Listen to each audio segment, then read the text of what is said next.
Ty boh. Čo to bude teda?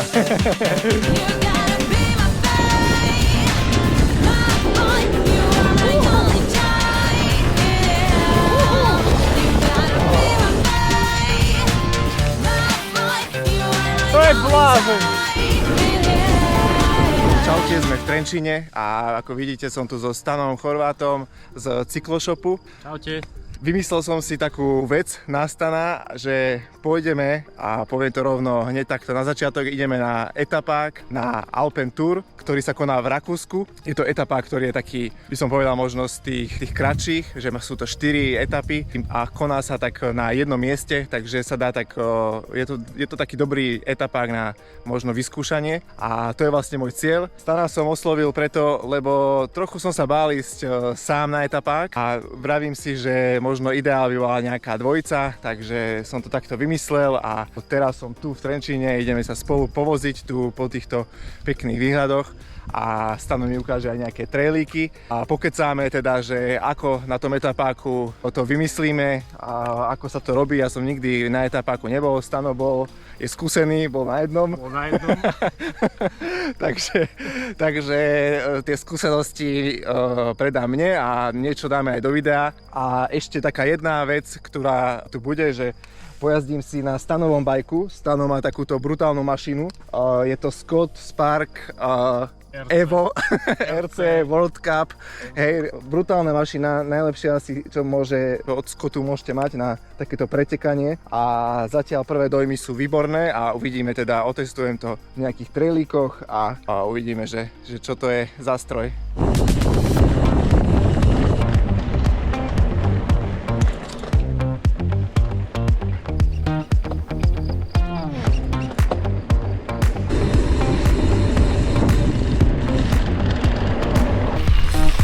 Doprava, hore.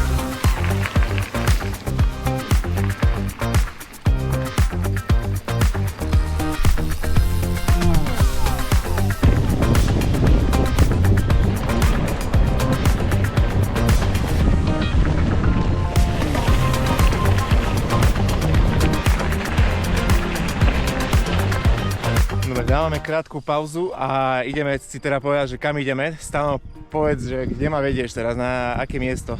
Tak vyrazili sme odo mňa zo Sihote vlastne, tak ponad Kubricu, Soblahov a Mnichovú Lehotu a premiestníme sa kúsok na Trenčiansku turnu, tam je taký náš obľúbený trail. On není oficiálny, nazvali ho chalani TNT Flow. Je to naozaj neoficiálny trail, takže niekde na mapkách ho určite nenájdete, ale keď si pozrete našu stravu, tak si to určite vyčítate. Za mňa je to jeden z najkrajších trailov, ktoré tu máme. No a potom sa premiestnime na oficiálne traily, na Brezinu, kde to nedávno otvorili úplne komplet všetko, takže sú tam aj flow traily, také štrkové, aj si tam človek zamaká, pokiaľ chceš si tam môžeš aj zaskákať. Uvidíme. Potom to zakončíme tam, ale najskôr ideme na ten taký prírodný, pekný, hlinený TNT Flow.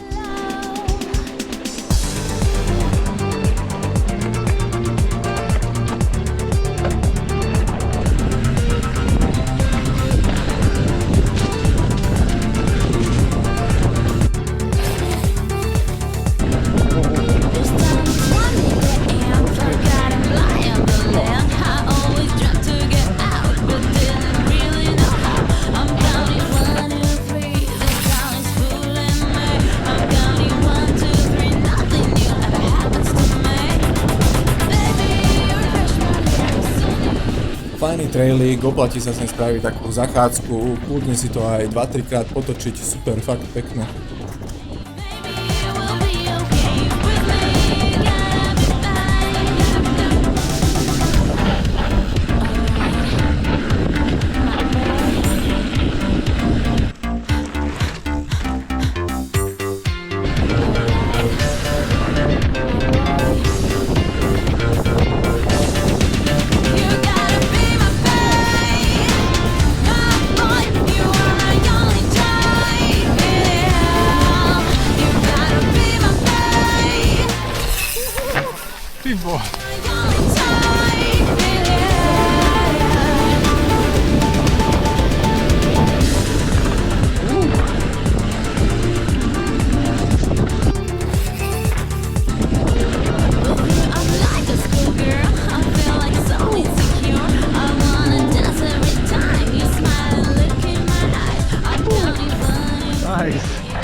fajný.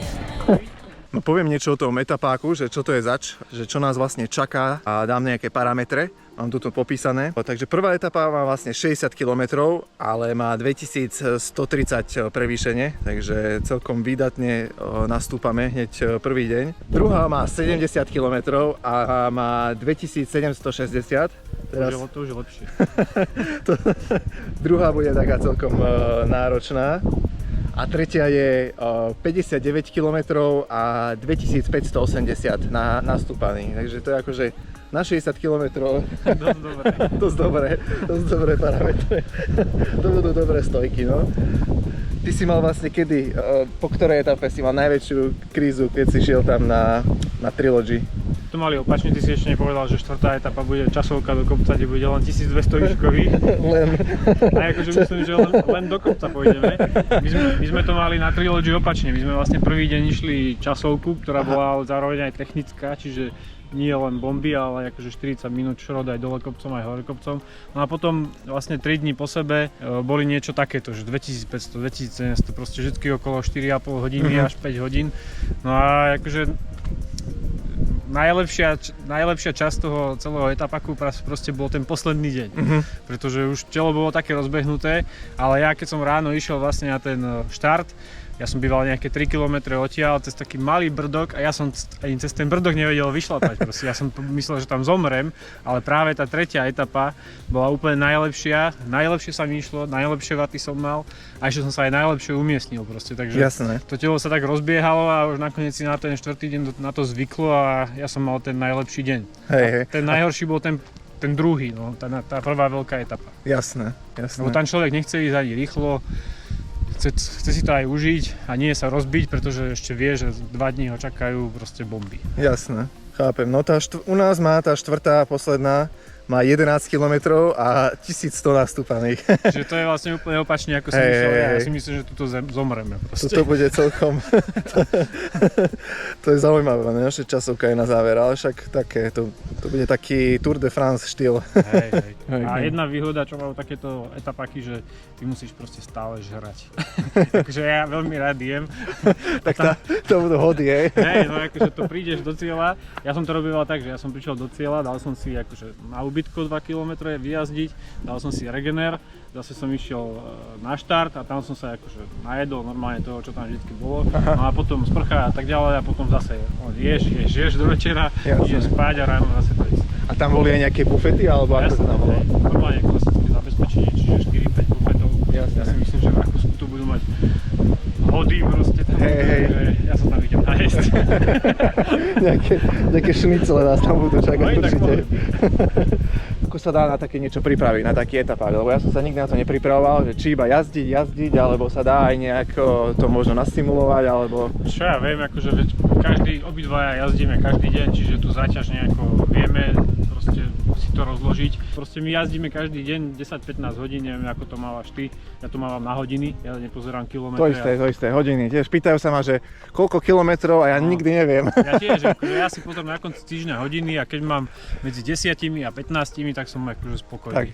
A keď je na to človek tými rokmi zvyknutý, tak nie je to taký problém proste. Vravím, že my nie sme profíci, aby sme museli sa na to nejako extra pripravovať, pretože tu od nás čaká, že nejaký sponzor, že tam budeme, ja neviem, prvý, ale tak my si to ideme vyslovene užiť. To už prejdeme do tej stratégie, že teda aby sme sa neodpálili, tak je dobré začať tak asi tak zľahka a potom človek uvidí, že ako sa cíti. Treba začať zľahka podľa mňa, však vieme si pozerať tie čísla naše, takže netreba to tam proste napáliť, lebo vieš, že ešte na druhý deň ideš, na ten ďalší deň a ono je také hektické, aspoň ja si to tak pamätám na tom etapaku, že to bolo také hektické, že ty nie, že prídeš do cieľa a koniec, ale potom si musíš bicykel dať dokopy, veci oprať alebo zase vymeniť, zase nachystať všetky tie tyčinky, somariny, bicykel namazať, všetko aj bolo super, no tak my to máme také, že si večer sadneš o 6:00, znova si dáš nejakú tretiu večeru a ideš o 8:00 spať alebo o 9:00, pretože ráno zase stávaš. Tí profíci proste prídu a všetko vybavené. Večer nachystané, ráno chcem mať všetko ready, čaute. Jasné. A tempo ty ako si odhadneš, že čo je pre teba tak, že začať v pohode, ja neviem, keby si to dal, že od 1 do 10 tempo, aby keď niekto chce vyskúšať taký etapák a aby sa nejak neodpálil v prvý deň, tak Od 1 do 10, čo ja viem, tak na 6 by som Na 6 začal, hej. Akože keď to ide, tak asi netreba riešiť, že, alebo netreba hlavne myslieť na to, že na druhý deň to ideš znova. Proste keď sa ti ide dobre, tak akože na to dupni trochu. Jasné. Aspoň v závere, pokiaľ to ide. Na začiatku by som to samozrejme nerobil, ale v závere, keď to ide a stojí ti to za tých 5-6 miest, čo budeš 285 alebo 348, tak si dupneš, ale netreba to proste prepáliť. Jasné. Lebo to ťa vie ako dobehnúť, však vieš. A musíš veľa jesť. Veľa jesť, takže základ je jesť, hej, to je to je veľa jesť. Ale tak podľa mňa to je základ. A počas pretekov, čo také ty ješ? Ja väčšinou jem hlavne gély a takéto... Ja som tiež taký gélový, takže ja ich dokážem zožrať aj 10 za takúto etapu v pohode. Ale akože musí byť aj niečo slané. Ja mám napríklad pivár, ja mám rád nealko pivo, keď je niekde na občestovačke, ti úplne, že tak prebije tú sladkú chuť takým niečím horkým, takže ja mám rád takéto veci. Jasné, a na tom etapáku takto si aj postal v občerstvačke, nie? Išiel si bomby, hej? Proste som sa zastavil, zobral si a išiel som ďalej. Jasné. Mne všeobecne nerobia dobré prestávky. Hej, to stuhnú nohy, hej. Ja radšej akože úplne spomalím a zjem si aj nejakú veľkú žemlu, ktorú nemôžeš jesť v jazde, tak radšej pomalinky fakt šlapem a vtedy ju zjem, ako by som mal na 5 minút postáť a vytuhnem a... Jasné. Takže nemám rád prestávky, takže len tak zastaviť, zobrať a ísť ďalej. Tak uvidíme, ako to bude teda.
Zase sa premiestnili, už sme kúsoček, alebo už vlastne tu začínajú tie traily?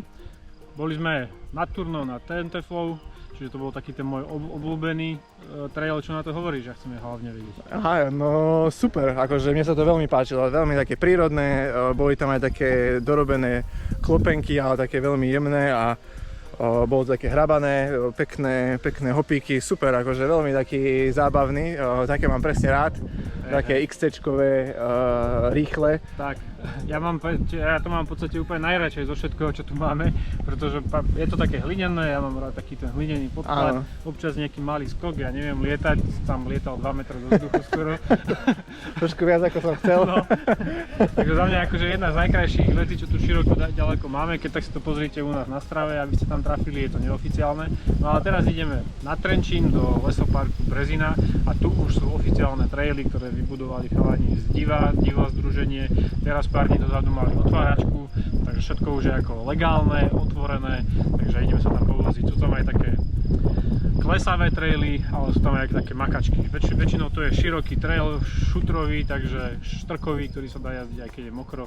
Ale nie je to nič jednoduché. Super, teším sa, hej, to mám rád také, v Bratislave je ich veľa takýchto šlapavých po tých vrstevniciach, takže mám presne rád takýto štýl, že sa aj dá zamakať a aj zajazdiť riadne. Není to len šlapanie dole kopcom, respektíve púšťanie sa, ale bude tam aj makačka. Ale sú tam aj také, že sa pustíš len dole. Super. Ideme si to celé prejazdiť. Super, teším sa.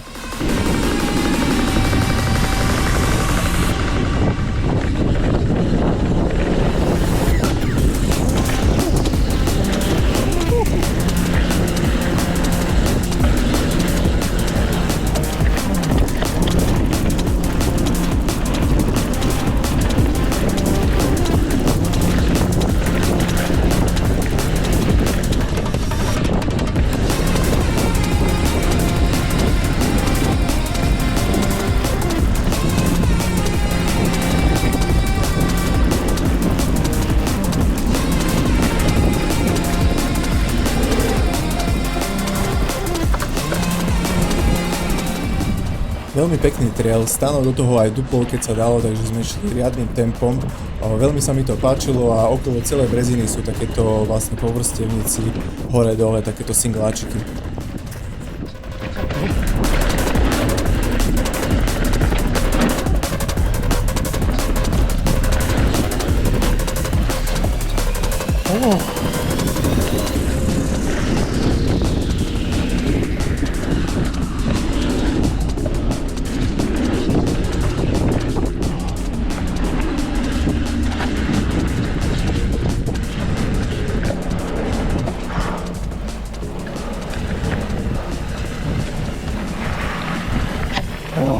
Nice. Veľmi príjemný. OK. Tu sme sa trochu nepochopili, ja ešte idem teda teraz kúsok Brezina trailu, ale hneď zbočím na Divo Flow Trail a pôjdeme si hlavne ten. Je dosť dlhý, takže stačí aj polovička.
To je blázen!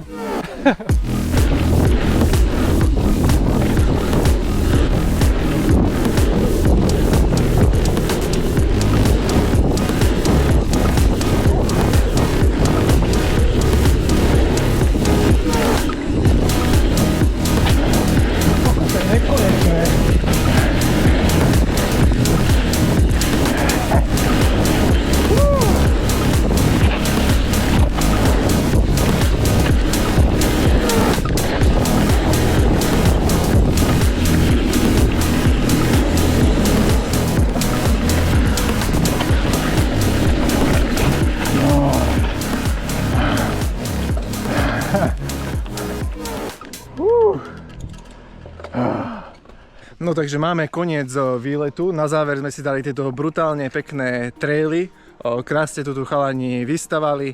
Dá sa tu perfektne pojazdiť, však ste videli ten flow, všetko, to je pekná rýchlosť, ale sú tu aj také šlapavé XCO štýl singláče, takže tie sú tiež veľmi príjemné, takže môžem zhodnotiť, že to je fakt super a určite ma to bude lákať sem sa znova vrátiť a trošku to tu pojazdiť, lebo je to tu fakt perfektne postavané, takže Trenčania majú veľmi pekné miesto, musím povedať, a závidím, ale v dobrom. Ale bola to aj makačka. Bola to makačka, hej, tam, hej. Stano udrel a išlo sa. No nie, ty si tam išiel tiež brutálne, ako ja som udrel v tých kopcoch, ale ty zase tieto polety, to zase není vôbec pre mňa, proste ty si tam lietať jak bláznivý, ale akože klobúk dole proste. Aby som nezabudol, tak etapa, ktorý so Stanom ideme, bude samozrejme na videu.